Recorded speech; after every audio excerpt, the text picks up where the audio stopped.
What's going on, everybody? This is George Khalife, and this is episode 23 of Let's Grab Coffee. I'm here with Alan Gannett, the man, the myth, the legend.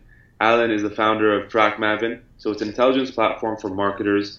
They raised, I believe, $26.7 million, employs 91 people, and also has big name clients like the NBA, NPR. More importantly, Alan recently wrote a book called The Creative Curve, and that's being published in June, but you can pre-order now on Amazon. It's going to be in the link just below here. And it's a really cool book that talks about how to unleash that commercial success in any field. Alan also does really cool interviews with top CEOs from Reddit, Netflix. So you got to check it out. Also, I'm a little biased because the cover I thought was really cool, like the design of the cover. So it's a pretty cool book. Lastly, Alan, there you go. And Alan's a 30 under 30 on Forbes list in the marketing advertising category. And guess what? He's only 24. So I'm super excited to have Alan here and excited to do this episode with you, man. Thanks for doing this. Thanks, dude. Super excited too. And just to make sure we got all the facts right. I'm 27. I was 24 when I was on the list, which was a few years ago now. But that's okay. It's okay. I'm glad you still think I look 24. This is good. You look, and there you go, young soul. Yeah. I love it. So look, Alan. Obviously, there's a lot of cool things about you, man. You're an entrepreneur. You're creative at heart. You have a lot of things in that DNA bucket. How did that all start for you? Like, especially at a young age. I mean, doing all this is often difficult when you're a young entrepreneur. Just talk to us, through that journey. Yeah. So I've been doing the company for about 6 years now. We're not 90 people yet. We're about 55, and the company started about late 2012. And basically, The background was when I was in college, I had started a performance marketing company back when that was just sort of Facebook marketing was just becoming a thing.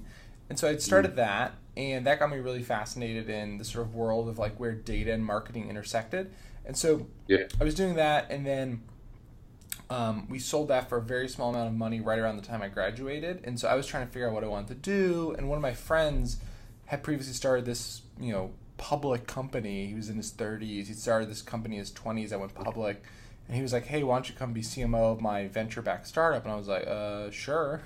And so, I joined that as CMO, and I did that for about a year, and I realized two things.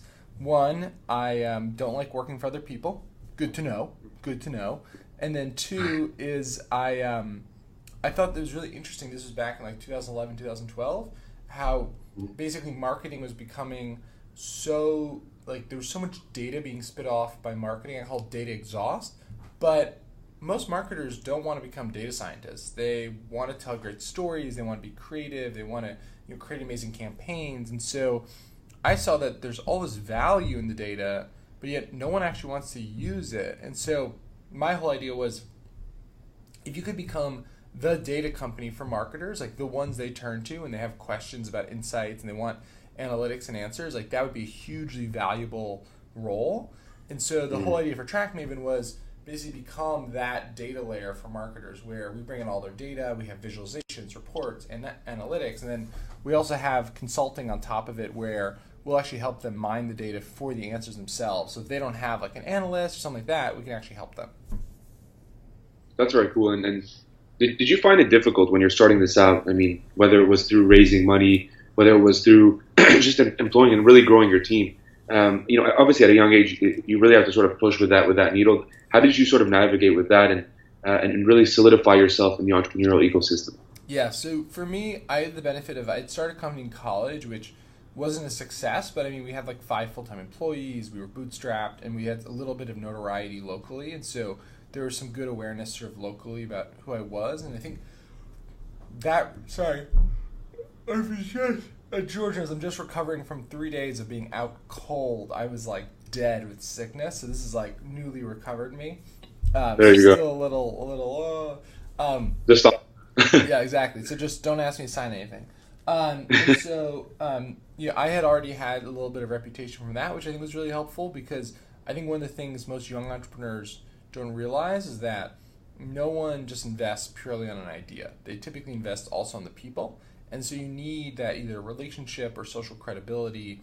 It's really hard to build that overnight, right? And so you need time to develop that. And so that's one of the reasons why I think starting really young is really helpful, whether that's in college, just to like, you want to get your fuck ups out of the way.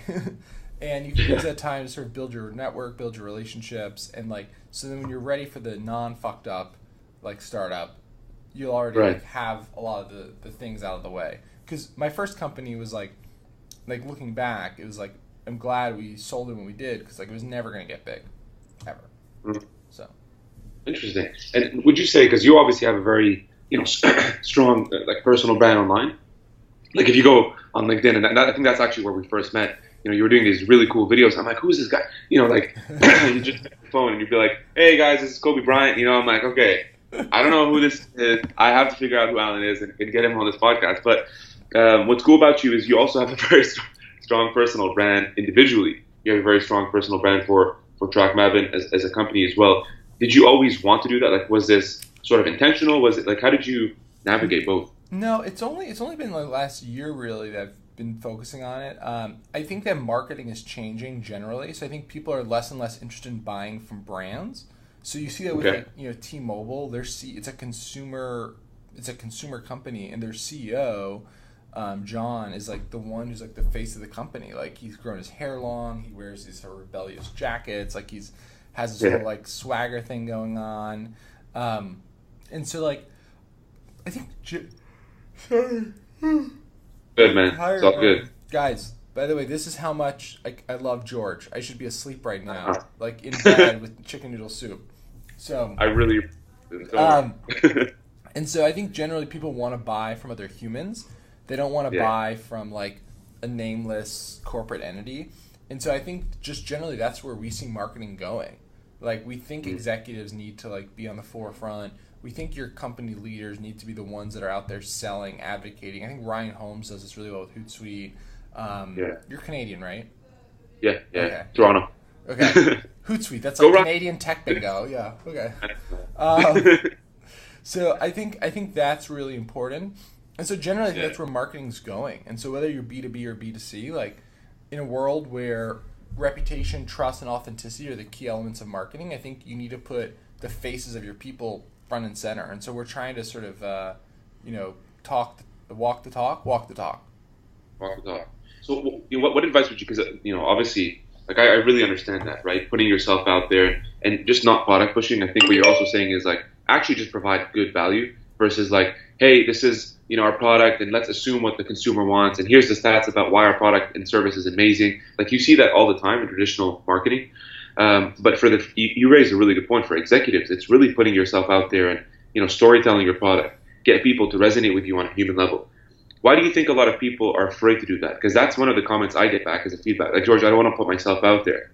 So what advice have you given to executives? I mean, the big thing is that people are afraid to fail, right? So people are worried about humans, we're very straightforward. Like, we all want a sense of belonging. We want a sense of acceptance in our relationships, in our work life, in our careers.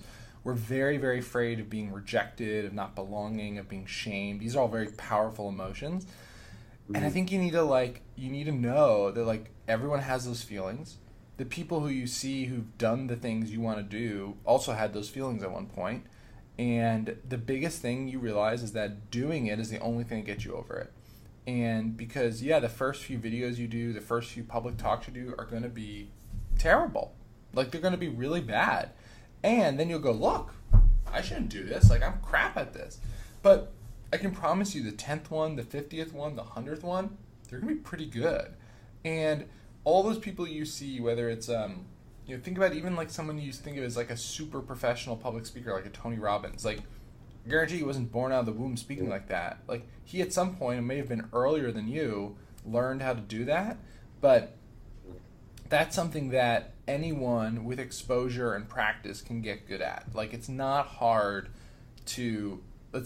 physically hard to like enunciate and talk clearly. It's mostly an emotional thing. And so since it's mostly an emotional thing, I think you really have to realize that about yourself and realize like it's going to be a process to get better at it. Yeah, it's very true. I always like think back to the first episode that I did, man. I'm typically a comfortable speaker, but that first one I was like, if you go back to, I'm like stuttering, I'm sweating. It's like it wasn't the best and show. Now you're like, let's turn on the thing, let's go. Like, let's go. Yeah, no, I get you, man. So like, You know, when you talk about comfort, right? Being an entrepreneur, I think, has a lot of uncomfort, and you have to be comfortable in that constant change. How do you deal with it personally? What are some things you do? Oh my God. Well, I get sick every few months because I don't, slow down enough. And so, the big things I do are I try and keep a really good fitness regimen. So I have a trainer. I work out without him. I work out with him. I try and eat healthy. Like, I think so much of it comes down to like physical health intersecting with Hmm. mental health. Like, if you don't have time of the day to work out, like you probably are working a little bit too hard because like working out should take 45 minutes to do really well. Um, like you should have 45 minutes to work out. Otherwise, you're probably burning at too many places. So I do that. I try and take like one long vacation a year and like one short vacation every quarter, so like a 3 or 4 day weekend. And I find that is Nice. a good sort of tempo for just like keeping myself sort of in check. The thing I always like to remind people is like the president of the United States, Obama, Trump, George H.W. Bush, George W. Bush Clinton, they all took like 20 days of vacation a year.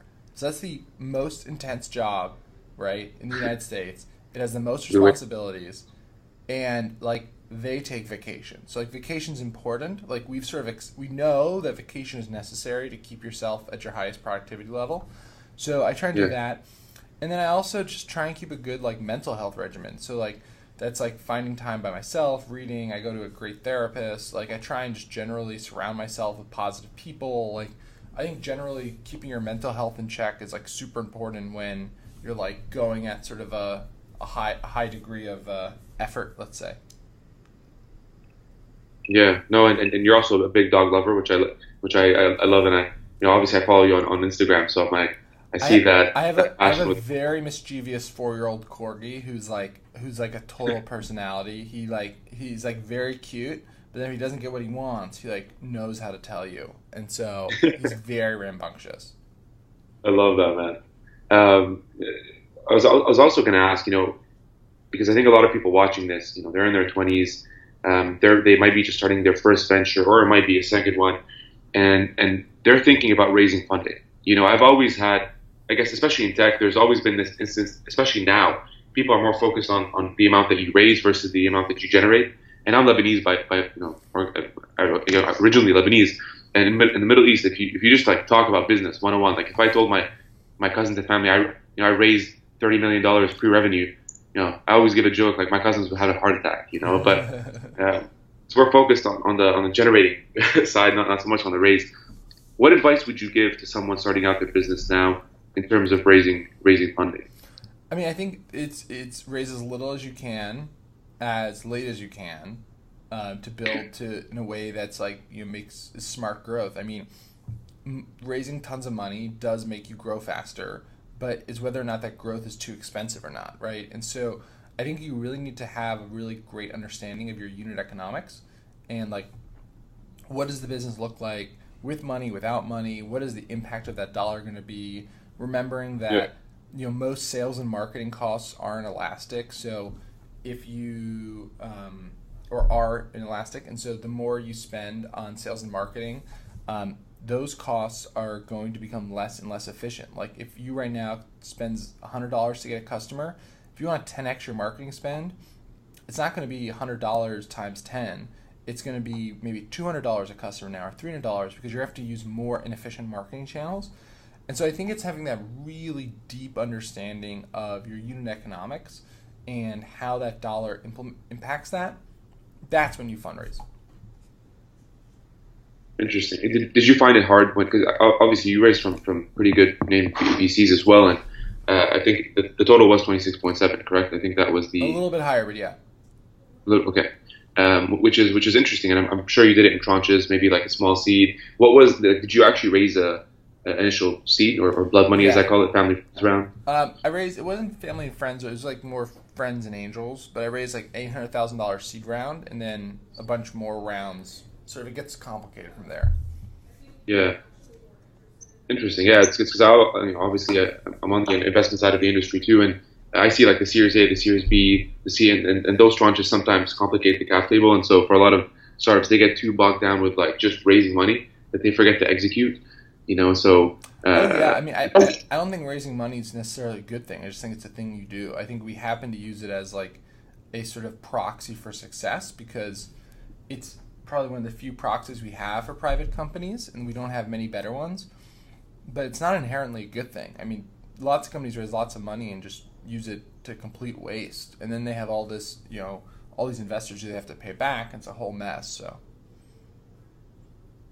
yeah, no, 100%. So what would you say is as the founder of TrackMaven, what would you say is your leadership style? Employing 50 Yeah, employees so so far. I try and be pretty I try and be pretty servant leader oriented. So trying to give people the resources they need and get out of their way. Try and serve them. So be seen as a resource. And then I work really closely. I have a really effective president, and so I really focus a lot on corporate culture, product, strategic, financial vision, and getting that Okay. in shape, and then communicating that to all our stakeholders. So employees, investors, customers, prospects, analysts, and getting everyone sort of marching to the same beat. And so that's what I really focus on. And then I have a really great president, Tim, who helps make sure that on a day-to-day basis, all that stuff is happening. And so we have a good sort of yin and yang relationship. And so what do you look for when actually hiring someone for TrackMaven? What are some of the top qualities that you would look for? Oh my God, I have so many. So How long do curious, you have? curious is important. I think, in a startup, everything's ambiguous. So like if you're looking for, here's a playbook on how to do this, like you're Yeah. screwed. So curious is really important because self-learning is so important. Okay. I think nice, like we have very few not nice people. Actually, we have no not nice people right now. But like generally, we're very good at like weeding out jerks, and so not having any jerks, I think, makes just going to the office like nice. Like people, like everyone here is very pleasant and like very hardworking and determined, but like they're not gonna like Yeah. punch you in the face. Like they're gonna like talk to you about it, and so like that's good. And then I think like sort of tying in with that, I think it's obnoxious to say this, like, but like humble. It's kind of silly to be like we're humble, but like I think everyone here is very like very dedicated, very like let's just get this stuff done. Like Down to earth, down there, yeah. We have a Midwestern approach, even though we're not in the Midwest. So I don't Yeah. know if, well, do Canadians get that reference? We'll go with it. Yeah, no, Okay, 100%. good, And for us, good. You say sorry at the end of every sentence, Yeah, or you exactly. say Apologize for everything. A. I'm gonna cut this clip, by the way, Yeah, from this yeah, whole. exactly. Can't be offensive. The other thing I learned about Canadians recently is you guys feel very strongly about straws. Really? Oh Oh, yeah, you know what, man? This is very timely. this is This is new. very true. Yeah, this is new. I was at a bar yesterday. We sort of went out, and like the bartender was telling us they have these new straws Paper actually to straws. eliminate waste. Yeah, and to be more environmentally friendly. So that's when I first learned about it. I'm like, okay, It's starting in you know, Vancouver. I was in Vancouver a month ago, and they were like really serious about like we do not serve straws, and I was like, got it, no straws. no straws, I'm good. no straws. Yeah, no, it's I it's asked interesting someone when you in see the all. audience at the conference I was at. I was like, should I make a joke about that? They're like, no. Like they'll like people might think you're not down with the cause, and I was like, okay. We're sensitive, all right, Alan? Watch Yeah, out, man. yeah, exactly. A lot of Canadians watching this. I don't want, I don't want people showing up at my door. Yeah, exactly. Uh, Sorry, Vancouver. We're fine. We're cool. So jokes, man. So for you, look, like obviously, you're running this company, right? And I guess on the side, I don't know if you had any side hustles apart from that, but you obviously wanted to start writing this book. When did that thought come about? Did you always plan for writing a book? Was it always in the plans for you? It's been a while. So it was like 2015. I started sort of formulating it and working on it. So it's been a long time. I mean, everyone in my industry writes a book. Everyone in Martech, like CEOs of HubSpot, Marketo, like they all write a book, and it's usually around our stage. So like I sort of knew that at some point I'd have to write one because it's when you're trying to sell to enterprise marketers, like it's a good sort of thing to have. And I always like I was a political science major, like I like writing. I wrote a column for Fast Company online, so like I knew that was something I was interested in, and so I was giving a talk and a bit to marketers about how they think creativity is this like magical divine thing, but really if you look at the source real histories of creativity, like the stories of creative genius are really to study the stories of like intentionality and planning and like systematic hard work, not just brute hard work, but like systematic hard work. And so I was giving that talk. It was a very superficial talk, and people like ate it up. It seemed like it was very motivational, got really good responses. And so that sort of morphed into like a book for marketers about creativity that was meant to be sort of inspiring. And then as I was working on it, sort of morphed into, wait, like it's not just marketers that have this issue, like all creatives have this issue. Like so many creatives stop before they start because they're like, oh, well, like I'm not Mozart. Like I wasn't born a child prodigy. And like they don't realize that like Mozart had like a helicopter dad who at the age of 3 basically told him that he'll only love him if he becomes a great musician, and you're going to practice 3 hours every day with the best music teachers in all of Europe. And the first real piece of original music Mozart wrote when he was 17, which was like 14 years of like daily 3-hour practice with the best teachers in all of Europe. Like that's not the story of like popping out of the womb and writing music. Right, that's very different. And so I sort of realized that message had a broader application. And so the book is split up into 2 parts. The first half of the book is debunking this sort of like the inspiration theory of creativity, this idea of creativity is this like mystical, magical thing that like no one can explain. It's actually pretty explainable. Like science has a pretty good grasp on like how it works, what causes it, how you can enhance it. In the second half of the book, I interviewed about 25 living creative geniuses. These are people who've won Oscars, Tony Awards, Emmy Awards, billionaires, startup founders, a whole bunch of folks, YouTube vloggers, and so basically all these living modern creatives about their creative process. And I found these 4 things they all did to actually be intentional about their creativity. And so I explained those 4 things, and I explained the science of how they work and how you can apply them to your own creative endeavors. So it's meant to be like a much more actionable, much more science-backed sort of book in the genre, because I think a lot of the books in the genre kind of suffer from being like, just like, they have like one big point and it's all anecdotes. This book has a lot of points. So like, it's pretty thorough, but it's still fun and interesting, I think. I hope you don't hate it, but we'll see. Oh man, come on. You can't hate Alan's work. But, what I love about this too, man, is I love the fact that you bring the interviews in there, because I think what it can also do is, to your point, like you sort of broke down the science of creativity and the formula of what success looks like versus the misconception of it. Mm-hmm. But then in the interviews, I think what people will find from reading this book is the patterns. So, if you read 20 responses of how people approach it, if you see a pattern, then there's something there for you to actually execute on as an actionable item. And that's what I love from it. 100%. Yeah, the book is definitely something, a book where you'll take away with like clear to-dos, which I think are like the best type of books. I want you to walk away not just being sort of entertained, but being like, oh shit, I need to like change my daily habits. Yeah. And did you I'm just curious because obviously this whole process, I'm always interested by the process of things. And so, I kind of want to break it down and I think a lot of people would be too. But it's obviously something big for you too, right? I mean, it's lovely, man, to have like a tangible to say like, these are my package thoughts and this is something I worked for 2.5 years, right? It's not something easy to do either. You can't discredit that hard work. How did you go about it? Because I know you have a publisher as well who's helping, the design of the cover, just even the interviews. Like, how did you go about reaching out to these CEOs? Like, there's so much in there that I want to... The process was pretty cool. I mean, I had a pretty romanticized process in that one of my best friends was a published author. He introduced me to his agent.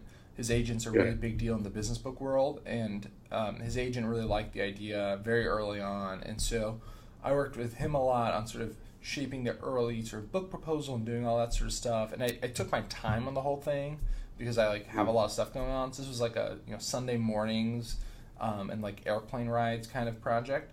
And so over a few months, it was like 8 months, we sort of got like the first couple sample chapters in shape, wrote a proposal, and then it works a lot like VC. You send out the proposal to a lot of different publishers, you see who's interested, you have follow-up meetings, it's pretty straightforward, and then you basically pick a publisher, and then you work on the book. And so for me, the interviews were mostly friends of friends, cold emails. I'd interview someone and ask for recommendations, and so it was a lot of hustle and a lot of pleasant persistence of being like, hey, you should interview with me. And once you get the first few, it's a lot easier because you can you have the social credibility of the other ones. Like, hey, these 3 people did an interview with me. They're pretty famous. You know what I mean? And so like, do you want to do an interview? And so that sort of spiraled into, getting a list of, I think ultimately it was like 25 people, and like the list is really good. Most of them are on the website, thecreativecurve.com, but there's a few more that, we can't put all of them on the website because otherwise it'd be a huge page. And so it's a lot of really fascinating people. And then the cover and all that stuff. So basically, when you work with a big publisher, they have, they sort of coordinate the art. So we use this really fantastic designer, Rodrigo Corral, who he mostly does a lot of fiction work. So he did like a lot of Diaz's books, and like he's done a lot of famous covers. He did Jay-Z's cover, and so like he's like really, really talented. And so working with him was really cool just to see his creative process. Obviously, when you read a book about creativity, you sort of fall in love with the creative process, and so that was really fun. And like I'm a big believer that like the covers sell books, and so we went through like a lot of iterations because we were like, okay, we need to find something that we all love, and so we found the one that currently is, and people seem to really like it, and it pops off a shelf really nicely, and it gets the point across. So yeah. What would you say was the favorite thing? I guess that you found in the book. Yeah, whether it's in the process or in the book, like what's that one thing that you really enjoyed writing about? I loved two things. I loved meeting people. So like I'm a extrovert, basically professionally, right? Like spend my whole day like meeting customers, meeting prospects, like talking to marketers. So like my job is to talk to people, and so that was really fun for me. And get to meet a lot of interesting people, and like people who are maybe in different walks of life or outside of tech. So that was cool. And then I'd say the other thing was like the final sort of 20% where you go from like outline to rough draft to like a finished draft, and that's actually pretty quick because actually writing the text of the book isn't terribly difficult compared to like getting all the raw materials and organizing them. And so seeing that come together at the end was just really cool, because I think, in the back of your head, you have a little bit of self-doubt until it's done of like, how the hell am I going to write a book anyone's going to want to read? And so just seeing it sort of come together at the end, and having the first few external people read it, that was really cool. Just like being like, oh, okay. Like, especially because when you're writing a book about creating commercial success, you kind of need to write a book that's commercially successful, and so knock on wood, otherwise it's a little awkward. So, did you find it, because obviously TrackMaven focuses on the intelligence, right? For which is really a platform for marketers. Did you find that this sort of complements it too? I mean, everything is sort of revolves around tech, but this gives you that, I guess, the softer, tangible, perspective as well.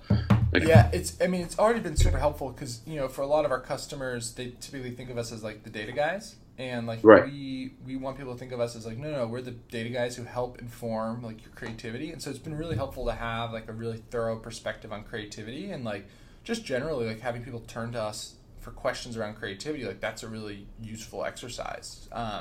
It's been great, and it's been fun. I spoke at one of our customers like company kickoffs and like about the book, and like just like getting them excited about that is like a super fun way. So I think books are like a really obviously a pretty classic part of like enterprise software marketing. But I see why. I mean, they're like, it's a really good sort of like clear, like here's a bunch of packaged philosophy and point of view in one place, and you can read this, and like it's sort of has a start and an end. And it's physical. You can take it away. You can leave it on your desk. And so I think it's really effective. And then obviously the other benefit from a company perspective is like, every time we do a book thing, like we're talking right now, it's like we talk about the company too. And so, exactly. I think we'll get, this year way more PR than we've ever gotten for the company, mostly because of tie-ins with the book. And so that's great. Yeah. What's funny, man, I was actually in a meeting once, and this guy's the first time I meet him, but instead of giving me his business card, because that's typically when you're first meeting in that first encounter, give me a business card, pulls out his book, and he's like, "Hey, just want to give you a signed copy of my book. I just wrote it. I'd love to hear your thoughts on it." I thought that was super cool. I mean, love the sales and the hustle, but that is kind of cool. Totally, and it's like you have to not be obnoxious about it, but it's cool, right? It's like here's, and so I think we'll definitely be giving customers like when we have meetings, we can leave behind a book or two, like give them a copy, and it's a good way to like, it's a good gift, better than sending like a box of chocolates, right? So. And so from the book, Alan, because obviously a lot of my friends too are not just in tech and marketing, and they might not have that creative curve per se. They're creative in other ways, but some are engineers, for example. I actually had this discussion with my roommate last night, and he was telling me like I'm not sure, like I don't know, I find engineering kind of not the most sort of sexy thing to share, especially not sure how to really storytell it on LinkedIn. Like, would people even want to read it? What advice would you give to those types of people who are not necessarily in our category, in our space? I mean. So I think a couple things. One, read some good books on storytelling, right? Storytelling Edge recently came out. There's a book called Storynomics that came out recently. Like, just read about storytelling, the art of storytelling. And I think you can apply stories to any field. And maybe it has to be a metaphor, right? But some of the best business books I've ever read are Patrick Lencioni. He wrote the book The 5 Dysfunctions of a Team and The Advantage, and they're all business fables. And so rather than telling sort of HR or management best practices through like, do this, not that, like Peter Drucker style, he's like, he writes a whole novel about like this like imaginary company.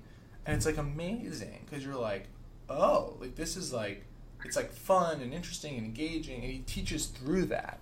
And so like, and there's another book by, I can't forget blanking on the name, but by Diana Kander, that's also a startup novel, and it teaches startup lessons through it about the lean startup process. And like, it's like, that's really cool, right? That's like really cool. And so I think it's called All In Startup. But like, that's an example of where you may not be able to tell stories through engineering talk, but you can do stories that are metaphors into engineering, for example. I think there's a novel that explains databases through a novel. There's like this famous, anyway, engineers know what I'm talking about. But you can learn how to leverage stories as a tool in any field. Right. And for you, what's that one thing that you would say for people maybe on LinkedIn who are sharing? Like, how do you go about sharing? Because sometimes people are like stuck between the professional, the personal. And I always tell them, like, just because you're trying to be personal doesn't mean you're not professional. Yeah. Being informal and being professional are not the same thing. So how do you go about it? Yeah, I think I try and be really just myself through all my stuff. And so like, yeah, and so like I'm like a young guy. I live in the city. I really like dogs. I grew up in New Jersey, so I curse sometimes too much. Like, it's like, and I'm generally happy. And so like, that's what I try and sort of be throughout all of my interactions with people. And I find it's a lot less stressful than sort of being like, this is me at work, this is me at home. And so like, there's obviously some things that, you'd probably keep separate, but generally I'm just trying to be really authentic in myself. And, if there's something that you are passionate about and care about, I think you should share it on LinkedIn, whether or not it's directly work related or not. Right. And so I think, the people, the thing that I always sort of struggle with is that as people, especially early in their careers, forget that like every company is just comprised of a whole bunch of people, right? So like none of these institutions, there's like, for most of them, other than the ones that own buildings, like there's not really like some physical thing that is like them, right? Most of them it's just the people and the set of norms and rules that they've agreed to and how they operate and all that stuff. And so I think once you sort of see past that, you sort of realize that being genuine and authentic in yourself is actually probably the best path. A, it's the least stressful to you, and B, it's the one that I think is most appreciated by other people. Love that tip. So last question before we end this. I know you have a lot of stuff to do. For someone watching this right now, man, they're young, they're ambitious, they're the hustler too, and they're trying to start, whether it's a side hustle, it's a venture. What advice would you give to them right now? My biggest advice is to pick up the phone and call people more. I think the biggest thing that most people do is, especially when they're young and they're starting companies, is like they rely way too much on email. And that's not how business gets done. Like, you need to be in person. You need to be on the phone. You can only Skype call your way to so much. Like, you need to travel and go and be in the room, so to speak. And so, like, the thing, it's like, that I always think people think is funny is like, I was driving with a friend the other day, a work friend, and I was like, hey, do you mind if I do calls in the car? And he was like, sure. I don't think he realized I was literally on 3 hours of phone calls. And Wow. that's a lot of the job. It's just like keeping up with people and like, I love it. Like I love talking to people and I love like learning and like, keeping up with people's lives. And so it's really fun. But like that is a big part of like what you need to do, because otherwise, you're not going to get it done through just email. Like email's boring. It's transactional. People get too much of it. People aren't getting enough phone calls. People want to like, other than people who are like our age, most people want more phone calls. So Get it done in person. Go to networking events. And why I love, as soon as you said that, I was just like, yes, thank God. Just because people have these misconceptions about millennials too. Like they think we do business over Snapchat or something, yeah. like with selfies. Like, yes, man. So I'm really glad you brought that up, man. I really want to thank you, Alan. Obviously, I learned a lot personally. I know a lot of people will take value from this. Please check out the Creative Curve. Pre-order it, buy it. Follow Alan on LinkedIn, Instagram. Stay close to the story. Visit TrackMaven. All that stuff is going to be below. Listen to Alan, this guy. keep rocking it, man. Brilliant. Anything he says. I appreciate guys. you, man. Cheers, bro.